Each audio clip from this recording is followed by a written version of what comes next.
Hi everyone, my name is Tim Neer and I'm the founder and CEO of Cyborg. In this how-to video, I'll be showing you how to create a squad. Think of squads like Facebook groups, but specifically designed for athletic organizations like studios, gyms, teams, a racing series. You can join squads by going to the Explore page and then under the Squads tab, where you'll find a list of featured squads. So for example, let's go join our friends over at Tough. We can join the squad and choose to subscribe. And once we've done that, we can see Tough's posts because this is a public squad. If you want to create your own squad, that's done over here in the Squads page. Let's start by pressing the Create a New Squad button. First, we need to decide if we want our squad to be public or private. For most organizations, you'll want at least two squads, a public squad for lead generation and a private squad for your paying members.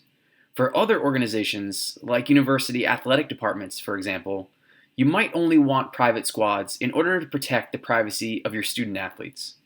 Public squads can be joined by only using the free version of Cyborg and require no approval by the admin. Private squads require the user to be upgraded to Cyborg Plus and be accepted into the squad by the admin. Fortunately, you can have the ability to grant all of your active members Plus and automate adding them to your squad with your CRM. We'll cover this in our Cyborg Pro tutorial. For now, since we're featuring a fictional gym, let's create a public squad first. For some brands, a leaderboard might not be the right choice, so you can choose whether or not you'd like one for your squad. Like the screen says, you do have the ability to change this option later if you so choose. Let's add a squad profile photo.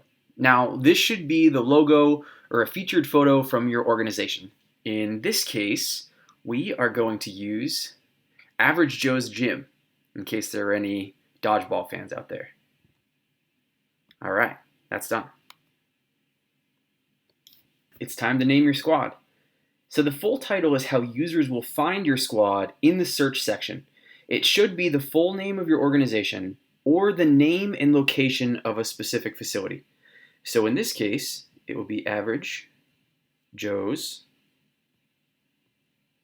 Gym. The short title is used on feed filters, so you'll want to make it a short phrase or an acronym that users will automatically associate with your brand. In this case, we're going to use Joe's. And the username is used on parts of your posts and comments. It can't include any spaces or special characters. So we're going to use Average Joe's Gym and hit next. And once you've done that, you now have a squad. Once you've created your squad, a bunch of really neat things happen. So if we head on over the feed, you'll notice we now have a specific feed just for members of Average Joe's Gym. So if I go ahead and select that here, it's blank because none of its members have made posts yet, but this will be a feed of posts just like this on the Cyborg feed, but specifically for your members. Users can now find your squad by going to the Explore Squad section and typing in a phrase like Joe's.